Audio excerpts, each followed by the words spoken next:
জানি না এই ময়দানে কারদানি বাবা নাই, কারদানি মা নাই। কে গো বন্ধু এতিম, কে গো বন্ধু মা হারায় এই জায়গায় বসেছো। আরে মুরব্বী, আপনার যেমন মা নাই, আমার নবীর কিন্তু মা ছিল না। আপনার যেমন বাবা নাই, আমার নবী কিন্তু বাবা ছিল না। আপনিও এতিম, আমার নবী এতিম। আপনার আমার এতিম নবী, ওই নবীর মা দুনিয়ার জমিনে ছিল না। আমার নবীজির বয়স যখন ছিল 6 বছর বয়স, আমার নবীজি খেলার মাঠে যাইয়া ডাক দিয়ে কইতো, আল্লাহ, এই জমিনে কত সন্তানের বাবা আসে, কত সন্তানকে কোলে নেয়, কত সন্তানকে আদর করে, আমার আব্বা কি আসবে না? আমারে কি কোলে নিবে না? ও বাবা, এই কথা বলিয়া মা, এই কথা বলিয়া আপনার আমার পয়গম্বর ডুকরে ডুকরে কাঁদতো। একদিন আল্লাহর নবী বাবার কথা মনে করিয়া আমার নবীজি সন্ধ্যার দিকে বাড়িতে যাই না। সূর্য যখন ডুবে গেছে, রাতের অন্ধকার যখন নেমে এসেছে, আমার নবীর খোদার জন্য আয়েশা দেখে আমার নবীজি পাহাড়ের কিনারার উপরে আমার নবীজি আব্বা আব্বা কইরা কান্দে। আমার নবীজি আব্বা আব্বা কইরা কান্দে আর ডাক দিয়ে কই, আল্লাহ, এই জমিনের মধ্যে কত সন্তানের বাবা আসে, কত সন্তানকে আদর করে, কত সন্তানকে চুমো দেয়, আমার আব্বা কি আসবে না? আমারে কি আদর করবে না? মা আমেনা পিছন থেকে যাইয়া আমার নবীজির ধরাইয়া ডুকরে ডুকরে কান্দে আর ডাক দিয়ে কই, মাগো, আমার আব্বা কি আসবে না? আমারে কি মোহাব্বত করবে না? আর এক কলিজার টুকরা যুবক, আমার নবীজি মায়ের সঙ্গী এই মক্কা থেকে চলে যাবে আবওয়া নামক স্থানে, যেই জায়গায় বাবা আব্দুল্লাহর কবর। ওই জায়গায় যাইতে উটের পিঠে চইরা যাইতেছিল আমার নবীজির মা আমিনা উম্মে আইমানকে সঙ্গে নিয়ে যখন উটটা যখন যায়, আমার নবী বারবার ডাক দিয়ে কই, মা গো, তুমি না বলছিলা আমার আব্বারে দেখাইবা?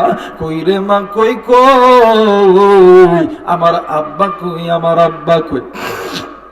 এমন করিয়া ডুকরে ডুকরে কান্দে। ও বাদার, মাঝে মধ্যে এমন করিয়া বলে। কিন্তু বন্ধু, যেই জায়গায় আব্দুল্লাহর কবর, ওই জায়গায় যাওয়ার পরে আমি না ডাক দিয়ে কই, বাবা গো, ওই যে নজর করিয়া দেখো না, তোমার বাবার কবর দেখা যায়। এ বন্ধু, এইবারে আমি না যখন হাত দিয়ে যখন কবর দেখা দিছে, আল্লাহর নবী উটের পিঠ থেকে লাফ দিয়ে জমিনের মধ্যে পড়ে গেছে। আরে কলিজার টুকরা মুসলমান, একটা কচ্ছপ যেমন মাটি হাতড়ায় হাতড়ায় যেমন যায়, আমার মায়ের নবী বালির মধ্যে পা বারবার খেলি স্লিপ কাইটা দেয়। এরপরেও আমার নবী দিয়ে হাত দিয়ে মনে হয় পানির মধ্যে সাঁতার কাটতেছে। বাবার কবরটা চাপতে দূরিয়া ডাক দিয়ে কই, আব্বু, এই দুনিয়ার জমিনে কত সন্তানের বাবা আছে, কত সন্তানকে কোলে নেয়, আপনি কি আমারে কোলে নিবেন না? আপনি কি আমারে আদর করবেন না? মায়া মেনাও কান্দি, আল্লাহর নবীও কান্দে, উম্মে আইমানও কান্দে। আরে বন্ধু, এক পর্যায়ে মা আমিনা জোর করিয়া আল্লাহর নবীর উটের পিঠে উঠাইয়া আবার যখন মদিনায় যখন ব্যাক করবে, ওই মদিনার ওই মক্কার বালির ভিতর প্রচন্ড জ্বর। মা আমিনার মাথায় উম্মে আইমান পানি ডালে। আমার মায়ের নবী 6 বছরের বালক বারবার মার মুখে গালে হাত দেয়, মারে জড়ায় ধরে আর ডাক দি কই, আম্মু, তুমি এমন করো কেন আম্মু? আম্মু তুমি কি আমারে কোলে নিবা না? তুমি কি আমারে আদর করবা না? এই কথা বলে আর গালে চুম্মা দেয়, আর কপালে চুম্মা দেয়, আর তুতির মধ্যে চুম্মা দেয়, চোখে চুম্মা দেয়, আর ডাক দিন কই মাগো তুমি কি আমারে মোহাব্বত করবা না, ভালোবাসবা না গো মা? এই কথা শুনিয়া আমি নাও কান্দি। এক পর্যায়ে মা আমিনা উম্মে আইমানের হাতটা লইয়া নবী মুহাম্মাদের হাতের মধ্যে দিয়া ডাক দিয়ে কই উম্মে আইমান রে, আমার মুহাম্মদকে তুমি দেখিয়া রাখো, আজ মনে হয় আমি আমিনা দুনিয়া থেকে চলে যাব। উম্মে আইমান ডাক দিয়ে কই আমিনা কি কথা বলিস রে আমিনা? হেরে আমিনা এসব কথা বলে না। ডাক দিয়ে কই উম্মে আইমান রে, আমার বেটা মুহাম্মদ জন্মের পূর্বে বাবা হারাইছে। আমি মা কোনোদিন তারে বাবার অভাব বুঝতে দেই না। আমি মা আমার সন্তানকে কোনোদিন বাবার অভাব বুঝতে দেই না। আমি মা যতটুকু পারছি পূরণ করেছি। আমি মা আমার সন্তানকে এত দূর পর্যন্ত মানুষ করছি। কিন্তু রে উম্মে আইমান, আজকের পরে থেকে কে আমার মুহাম্মদ রে খাওয়াইবে, কে আমার মুহাম্মদ রে গোসল দিয়া দিবে, কে আমার মুহাম্মদ রে ঘুমায়া দিবে? এরাই উম্মে আইমান, আমি খাওয়াইলে আমার মুহাম্মদ খায়, আমি গোসল দিয়া দিলে আমার মুহাম্মদ দেয়, আমি ঘুমায়া দিলে আমার মুহাম্মদ ঘুমায়া দেয়। কিন্তু আজকে তো আমি মা মইরা যামু, আমার মুহাম্মদ কারে মামা কইরা ডাকবে? কে আমার মুহাম্মদ রে আদর করবে? কে আমার মুহাম্মদ রে ঘুমায়া দিবে? আমি জানি না রে এই ময়দানে কারো জানে মা নাই, কারো জানে বাবা নাই। কে গো বন্ধু এতে, কে গো বন্ধু মা হারে এই জান্নাতের বাগানে বসেছ? আজকে এই জান্নাতের বাগানে আসার সময় কোন যুবক তুমি মায়ের কবরের পাশ দিয়ে এসেছ? কে গো তুমি বাবার কবরের পাশ দিয়ে এসেছ? কার মা জানি ডাক দিয়ে কই বেটা আমি মা এই কবরে আযাব সহ্য করতে পারি না রে বেটা। এর বেটা আমি মায়ের অনেক কষ্ট হই রে বেটা। কার জানি বাপ ডাক দিয়ে কই বেটারি আমি বাবা এই কবরে সাপ বিচ্ছুর দংশন সহ্য করতে পারি না। আরে বেটা আজকে কোন দুনিয়া তোরে আমি মায়ের কথা মনে বলাইলো? কোন দুনিয়া আমি বাবার কথা তোরে মনে বুনাইলো? বেটারে আমি মা বাবার জন্য একটু দোয়া কর। আরে বন্ধু আজকে ওই মা হারা বাবা হারা সন্তান, ওই মার জন্য বাবার জন্য আমি মুসাফিরের সঙ্গে দোয়া কইরা বাড়িতে যাবেন। কে কে রাজি আছেন? তুই হাত উঁচু করিয়া আমার আল্লাহরে দেখায়া দাও। নারায়ে তাকবীর, নারায়ে তাকবীর। আল্লাহ গো তুমি নজর কইরা দেখো এই ময়দানে তোমার নেককার বান্দা পিতা মাতার নেককার সন্তান হাত উঠাইছে রে আল্লাহ। ওগো মালিক নাফরমান বান্দা বান্দি চলিয়া গেছে রে আল্লাহ। ওগো মালিক আল্লাহ তুমি এই হাতগুলোকে আল্লাহ তুমি কবুল করে নাও। জোরে জোরে বলেন আমিন, আর একবার বলেন আমিন। একটু জিকির করি লা ইলাহা ইল্লাল্লাহ, আরো জোরে লা ইলাহা ইল্লাল্লাহ, মুহাব্বতে লা ইলাহা ইল্লাল্লাহ, লা ইলাহা ইল্লাল্লাহ, আরো জোরে লা ইলাহা ইল্লাল্লাহ, মুহাব্বতে লা ইলাহা ইল্লাল্লাহ, লা ইলাহা লা ইলাহা ইল্লাল্লাহু মুহাম্মাদুর রাসূলুল্লাহ। সকলেই পড়ি সাল্লাল্লাহু আলাইহি ওয়াসাল্লাম। যারা যারা চান আজকের মাহফিলটা আল্লাহর দরবারে কবুল হয়ে যাক, দুইটা হাত উঁচু করিয়া তিনটা তাকবীর দিবেন। সবাই দুইটা হাত উঁচু করিয়া মাহফিল কবুল নিয়তে তিনটা তাকবীর দিবেন। সবাই দুইটা হাত উঁচু করেন। আল্লাহ তুমি দেখো, আল্লাহ তুমি দেখো।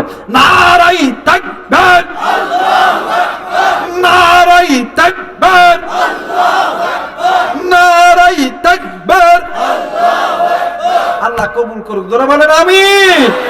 আমার নবী মায়ের পাগল বাবার পাগল ছিল, আর ওই মা বাবাকে কেন্দ্র করে আল্লাহ তাআলা কোরআনুল কারীমের আয়াত নাযিল করছে। আয়াতটা যেন কি, ওয়াকাদা রাব্বুকা আল্লা তা'বুদু ইল্লা ইয়াহু ওয়া বিল ওয়ালিদাইনি ইহসানা। আল্লাহ বলেন পৃথিবীর মানুষ শুনে নাও, আমি আল্লাহ আর আমার নবীর অনুগত্য ইবাদত করার পরে তোমরা পিতামাতার প্রতি ইহসান করো, দয়া করো, মায়া করো, মহব্বত করো। নির্দেশ কার? আর একবার বলেন নির্দেশ কার? আল্লাহ বলেন, এই বান্দা শোন, তোর মা বাবা তোর উপর খুশি, আমি আল্লাহর জান্নাতের দরজা খুলে দেব। আর বর্তমান আমার বাংলাদেশে কিছু কিছু যুবক আছে, হায় হায়, মা আর বাপের দিকে ইহসান করে না, মায়া করে না, মহব্বত করে না, সব ভালোবাসা শ্বশুর শাশুড়ির দিকে। কথা কয় নাকি? আমি কি কথা বানাই কইতেছি? হায় হায় রে, মার বাপরে কোনোদিন সালাম দেয়, কোনোদিন মার বাপরে সালাম দেয় না, কিন্তু শ্বশুর শাশুড়িরে সকালবেলা একবার ঘুম থেকে উঠে ডাক দেয়, আব্বা আসসালামু আলাইকুম। কথা কয়, যারা আস্তে কথা কই বলে বইয়ের বয়ে কথা কয় না। কথা কয় না কেন? দুপুরবেলা একবার খাওয়ার পরে ডাক দেয়, আব্বা আসসালামু আলাইকুম। কথা কয় না কেন? কিন্তু বাড়ির যে মা আর বাপ বইসা আছে, একটা বার বলেও না, আব্বা আপনি ভালো আছেন, মা আপনি ভালো আছেন, আব্বা আপনি খাইছেন, মা আপনি খাইছেন, এই কথা জিন্দেগিতে কয় না। আরে যুবক, তুই তোর শ্বশুর শাশুড়ি খেদমত কর, ইসলাম বাধা দেয় নাই, কিন্তু শ্বশুর শাশুড়ির আগে তুই তোর মায়ের খেদমত কর, বাবার খেদমত কর। কারণ মা বাবার চেহারার দিকে তাকাইলে কবুল হদের সওয়াব পাওয়া যায়, শ্বশুর শাশুড়ির চেহারার দিকে তাকাইলে কবুল হদের সওয়াব পাওয়া যায়। যারা বলেন যায়, সার সার দিতে হয়, ইউরিয়া সার চিনেন আপনারা? ইউরিয়া সার ব্যবহার করা হয় বেশিরভাগ ধানের জমি, ভুট্টার জমি, আলুর জমি। কথা কয় নাকি? এই সারটা যদি কেউ আলুর জমি, ধানের জমি, ভুট্টার জমি না দিয়া কেউ যদি এই হাইব্রিড কিছু ঘাস হয়েছে না বাংলাদেশে, যদি কেউ ঘাসের মধ্যে ছিটাইয়া দেয়া, যদি আল্লাহ ধান দেন, ধান দেন, ধান দেন, আলু দেন, ভুট্টা দেন, হবে? ধরো কেন হবে? যুবক, খেদমত যদি করতে হয়, ইহসান যদি করতে হয়, মহব্বত যদি করতে হয়, ওই মা আর বাবার করো, ওই মা আর বাবা খুশি, আল্লাহর জান্নাতের দরজা তোমাদের জন্য খুলে যাবে। এই জমিনে অনেক সন্তান আছে, মা আর বাবা সন্তানের জন্য খাটতে খাটতে, সন্তানের পিছে টাকা ব্যয় করতে করতে মা আর বাবা একদম নিঃস্ব হয়ে গেছে, কিন্তু সন্তান আর্মি, বিডিআর, পুলিশ, র‍্যাব হয়েছে। হওয়ার পরে 1 বছর 2 বছর খুব ভালো থাকে, খুব ভালো। হঠাৎ করে 5 বছর পরে সন্তান ঈদের ছুটিতে আইছে বাড়িতে এসে ঘরেতে নক দিছে, টং টং, অথবা বিদেশ থেকে আইছে, আইসা ঘরের মধ্যে ঢুকছে। এখন বউয়ের লোক আর কথা কয় না, বউ আর স্বামীর লোকে কথা কয় না। বউ যাইয়া ঘরের বিছানার মধ্যে, আপনাদের এইদিকে কি বালিশ বলে জানি না, আমাদের নওগাঁর ভাষায় বলে কোল বালিশ। কোন বালিশ কয়? কোলের বালিশ লইয়া বিছানার ওই কর্নারে গেছে, যাইয়া এই কোলের বালিশ লইয়া অন্য দিক হইয়া কথা কয় না। এখন স্বামী এখন অনেকদিন বিদেশ থেকে আইছে, চাকরি করে আইছে, ডাক দেখো কি হো, জান ওড়, কথা কয় না। কথা কি বাস্তব? বাস্তব। ওই কন্যারে যাইয়া বলবেন,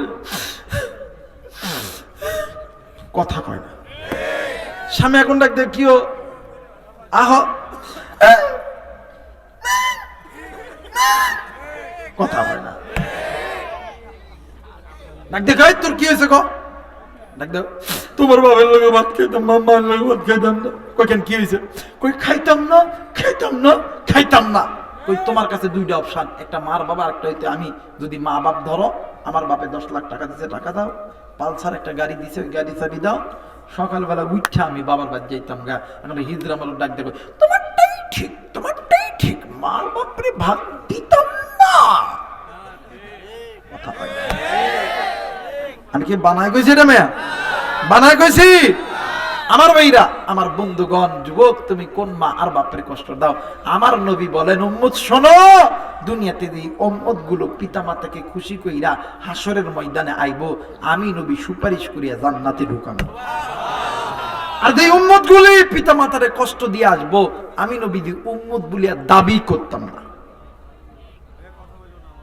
খাসাইসুল কুবরা আল্লামা জালালউদ্দিন সৈয়দী রাহমাতুল্লাহ আলাইহি তিনি তিনার কিতাবের মধ্যে লেখেন, হাসরের ময়দান যেদিন কায়েম হবে, আমার নবী যদি কয় আল্লাহ এটা আমার উম্মত না, আল্লাহ কে ভাই ফেরেশতারা দাঁড়াছিস কুফা কুফা কথা কয় নাকি?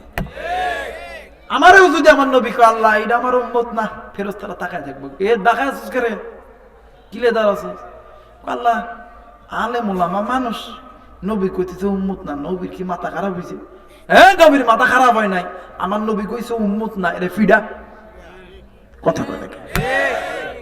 আরেকজন রিকশাওয়ালা, ভ্যানওয়ালা, দিনমজুর, গরিব, কৃষক, আমার নবী যদি কয় আল্লাহ এটা আমার উম্মত, ফেরেশতারা দাঁড়ায় থাকবে, আল্লাহ নবী কি কয় এটা নাকি উম্মত। আল্লাহকে ফেরেশতারা রে আমার নবী যারে উম্মত বলিয়া দাবি করছে, ভ্যানওয়ালা, রিকশাওয়ালা, কৃষক, দিনমজুর, আমার নবী যদি কয় আমার উম্মত, দেরি আর করস না, জলদি করে জান্নাতে ঢুকে যায়।